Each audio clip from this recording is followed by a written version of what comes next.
Hello, welcome back to the CFWF podcast. This is your host, Alex Rathke, and today I'm going solo.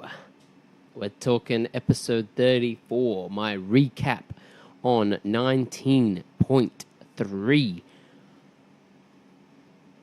I really liked this workout. Not because of, I was competent at it, but because I think it really tested the things that needed to be tested. So, for those of you that don't know what the workout was, we started with a 200-foot overhead walking lunge for the RX, and that's just with the single dumbbell, so 22.5 kilos for the guys and 15 kilos for ladies, and it was just one arm overhead, 25 feet up, 25 feet back, four times, and then straight into 50 box step-ups with that dumbbell. You can hold it however you like, as long as it's not touching the leg that you're stepping up with.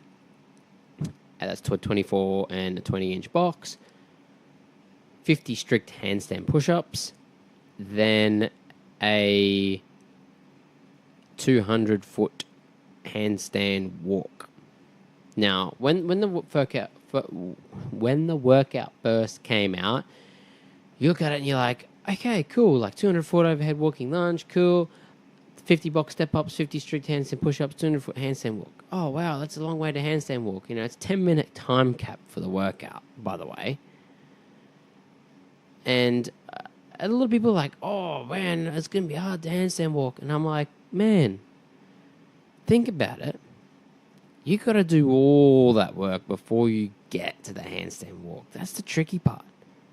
That's the really hard part. And 50 strict handstand push-ups is no joke. So thinking about this workout, it really tests that strict gymnastics that I don't think has been really tested ever in the open. You know, some people do strict handstand push-ups all the time. Some people practice the kipping stuff, but haven't practiced that strict movement for a lot of reps and a lot of volume, and that really sorted some people out. And I mean, I don't like to see my athletes struggle, but at the same time, it's a really, really good eye-opener to show them that there's something that they really need to work on. And some of them got caught up like, oh, it's a shit result for me, it's going to put me out of this, it's going to put me out of that. And I get it, yeah. You can be disappointed in your performance, but the big thing is, especially after this one, don't be disappointed in your performance because you can't control what anyone else scores. You can't control any of the athletes' scores. They could do worse than you. They could do better than you. What you can control is your effort and how you learn from this and then apply that learning experience to your training. So now you can, if you didn't do very well in the handstand push-ups, then you can go back, you can work on that strict handstand push-up and get better and better and better at it. And that's the real big takeaway that I've learned from this, is that you really got to build that base, that strong base, so that you don't have a weakness. It's only going to make your kipping handstand push-ups better if you learn how to strict really well. But the basics are very important, and I really, really, really love how CrossFit has done that in this and brought back that basic strength, gymnastic strength and stamina. And really, it's really shone a light on a lot of things that people need to focus on. You know, that basic stuff. And yeah, I just really enjoyed it. I thought it was fantastic. Fantastic workout. Really well, really good test of fitness. Especially after last week with the heavy barbell, toes to bar, double unders. And then the week before being a lot of rowing and wall balls. It was as a really good change. So the 3 workouts so far have been like a really, really good mix. And I'm excited to see what comes out for 19.4. But yeah, 19.3, take it as a really good learning opportunity and really reflect on how that went for you and how you felt after it, and start attacking that weakness stuff that you need to work on to be able to be a better or more well-rounded athlete. Super important stuff. So that's about it. I mean, we had some cool performances at the box. Some some people got their first strict handstand push-ups. Some people got so close. It was like frustrating how close they were, and they were getting frustrated. But that grows.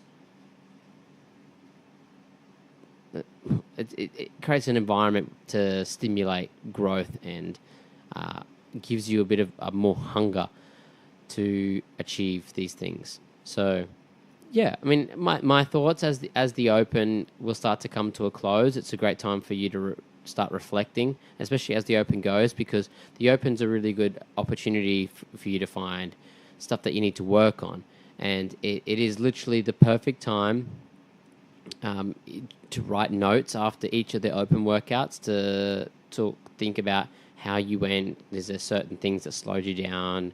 Is there certain things you did well? And then when the Open's finished, you can reflect back on those and start the process of working to being a more well-rounded person. Even building on your strengths so they're stronger, but then also taking some of the stuff that you really need to work on and working on it. I think it's like vitally important to take notes as you're going so you can reflect. So yeah, well, I hope you enjoyed this episode. I'll try and get someone on with me to talk about the next one because it's a little more entertaining. We got some cool podcasts coming up after the Open's finished, where we got a book review coming up, and we have a cool podcast with Kate talking about nutrition. So stay tuned for that coming up in 4 episodes time. Other than that, have a great rest of the week. Good luck in 19.4. Keep a lookout on our Instagram for some tips and to check out what we're doing. Head over to Spotify, iTunes, and subscribe to the podcast so it's updates straight into your app. I hope you like our content. Give us a rating. If you want to hear anything or there's anything that you're interested in, please feel free to shoot us a message, because the purpose of this podcast is to educate and inspire. So the more feedback that we get, the better. I will see you all next time. Bye.